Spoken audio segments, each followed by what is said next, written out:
I'm here in the press box of Camden Yards Orioles Park. Right now they're playing the Phillies out there, and it's been so great. I'm having so much fun today. Mandy and Joni, did you guys get anything good for me? You had to. It's Camden Yards Orioles. Hi Shantae, this is Joan and Amanda. We're here celebrating the 1983 World Series commemorative weekend, and we are enjoying ourselves so much, and we have these nice hats, and we're having a great old time. Hi, I'm Lori Ward. I'm the Public Relations Director at the Babe Ruth Birthplace and Museum, which is located just 2 blocks from Oriole Park at Camden Yards. Today's picnic is actually a fundraiser for the Babe Ruth Museum, which serves as the official museum of the Baltimore Orioles. Hi Shantae, I'm having a beautiful time here at the luncheon. We have all these nice Orioles that are coming on the World Series from 1983. And they're all very supportive, and we're having a great time. Be done for the home run contest. Well, first of all, how old are you guys? Darren, I know you're young. How old are you, Ed? 21. 50, are you?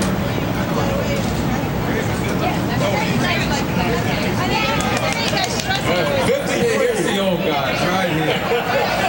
Don't expect a lot out of us, right? All I got to say is if I have more home runs than any one of you 3 guys, don't show up. What was the question?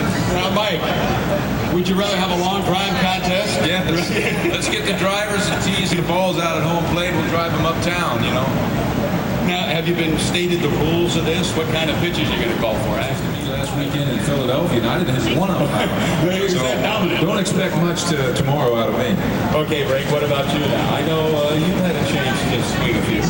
No, just yesterday they told me about a half an hour before the game was over, which probably made it about 12:30 last night. They told me I was going to be in the home run hitting contest.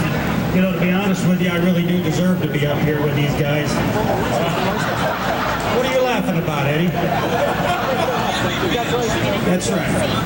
Well, no, the MVP of the series has nothing to do with it. See, a statistic that they never really kept and they really should have through the years, because I know I have more home runs than Eddie Murray. I have more home runs than Mr. Schmidt. I have more home runs than Mr. Dalton. When did you The only get problem was that all of them were foul.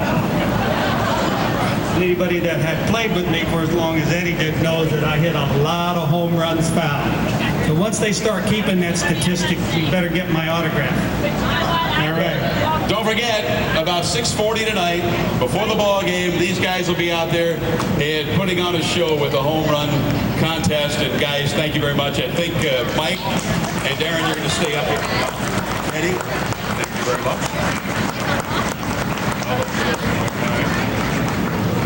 And now, to join these guys from the Phillies to reminisce a little bit about 1983, let's bring up Larry Christensen, Greg Gross, and Ozzie Virgil, and Al Holland. Mike, your memories of the 83? None. I have none. You want to forget that one, huh?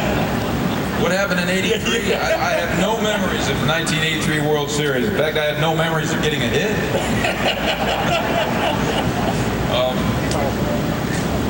Let's see, what was it good? We won that first game. Yeah, the first game, and then after that it went downhill, right? Yeah, way downhill. Actually, I did get a hit. I don't know whether the guy that I got it off of is in the group here today or not, but Sammy Stewart? Sammy Stewart, that's right. How do you guys remember that, Stewart? Look at all these Orioles back here. Sammy Stewart, remember when you broke your bat and lobbed it over short? You were 1 for 23. Enough said. I don't care about the 83 World Series, but I love these Orioles back here. Your remembrances of the 83 World Series? Well, I was a member of the team in '83, but in 1983, after 9 games, my elbow completely blew up and fell apart. So I had my 4th and 5th elbow operation, and I was done. By the time the World Series rolled around, it was somewhat uneventful from the excitement of 1980. Yes, Baltimore did win, but I remember with my bad arm, and I remember Tug McGraw and I sitting in the locker room because there wasn't even enough room on the bench at Memorial Stadium for us. So in a way for me to, all of us Philly guys, it seems to be a little bit uneventful. But congratulations to the Orioles and all of them to remember this season for them in '83.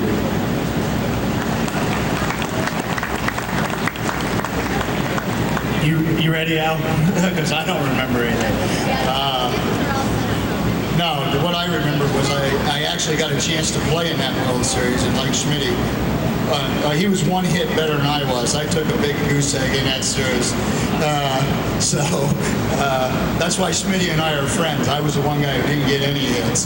But no, we ran into a real tough ball club that series, and it was well deserved. Let's hear it for the guys. Ozzie Virgil, Darren Daulton, Al Holland, Greg Gross, Larry Christensen, and Mike Schmidt.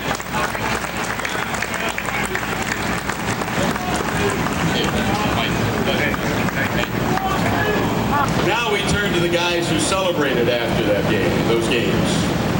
The first group we're going to call up. He lost the first game, but then won later in the series. Had a heck of a year that year, an 18-game winner.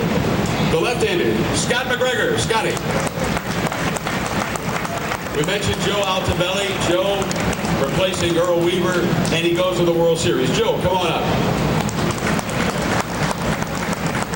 Eddie Murray. We talked to Eddie earlier, but we want to get one more little segment with Eddie. Mike Boddicker in the second game. After the Orioles had lost the first game, Mike picked up a complete game victory and a sacrifice fly to drive in a run. Mike Boddicker. And now, the man that I find out what the game is all about from. Been a coach for the Orioles, a player for the Orioles, and one of the favorites in Baltimore, Elrod Hendricks. Elrod, come on up.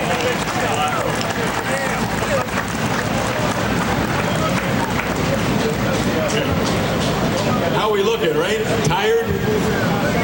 Looking good, as Elrod says.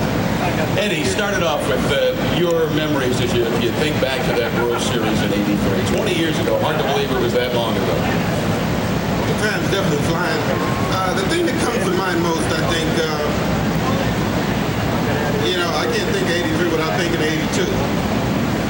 Just to go down to that last game and not to win it, I just thought it had a taste in everybody's mouth that next spring that's what we were going to do. But we thought about '82, that whole winter, and '83 for me was just a dream season. Everything just rolled, and the guys just went out and played every day. And I think we had a great help here, and that's what's important in the game. Just to finally win the whole thing, the winner of '83 was probably the hardest. We had to wait for 3 But that was just the thing I remember most was '82. It always ties into me.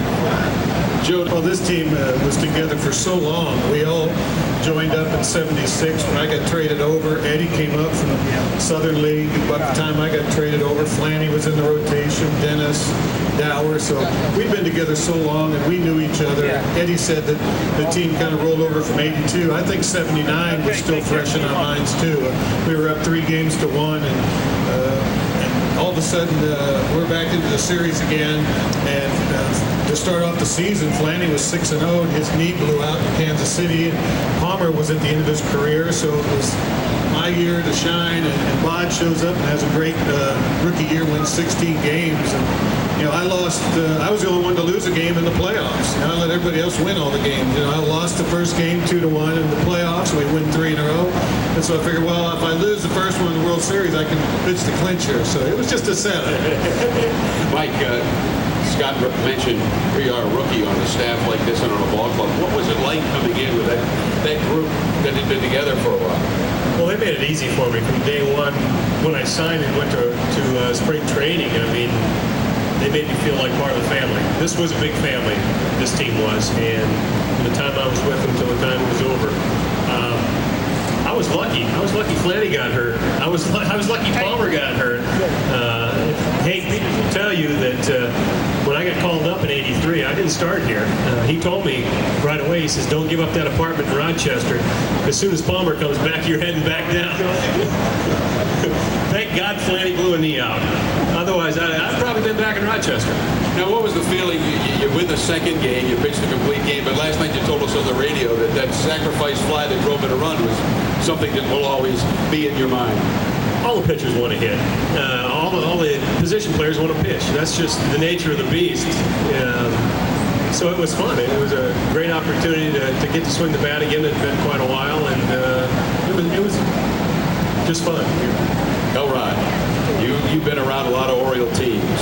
How special was that team in '83? Well, no question, the '83 team was a very special team.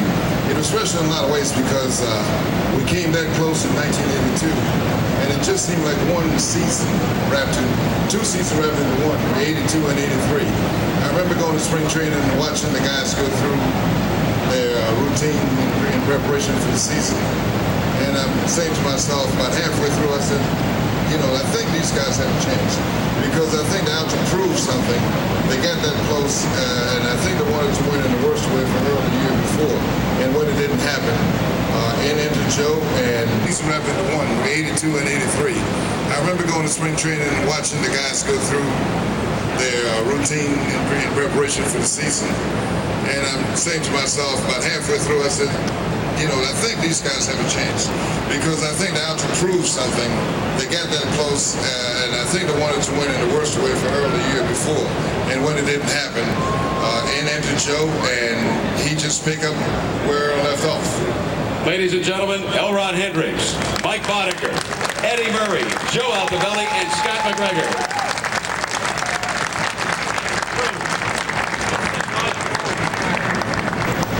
Now we're going to welcome up another group from the victorious Orioles of '83.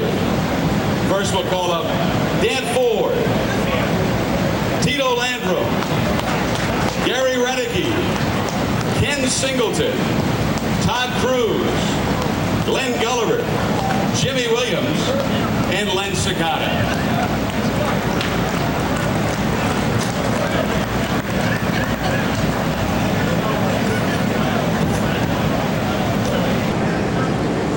Well, we'll let the man who talks for a living now start things off and get the ball rolling with this group. One of the great guys in the game, Ken Singleton, everyone. Thank you, Fred.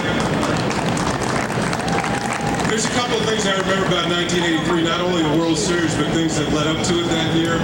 7-game losing streaks. But for the rest of the year, we were fantastic.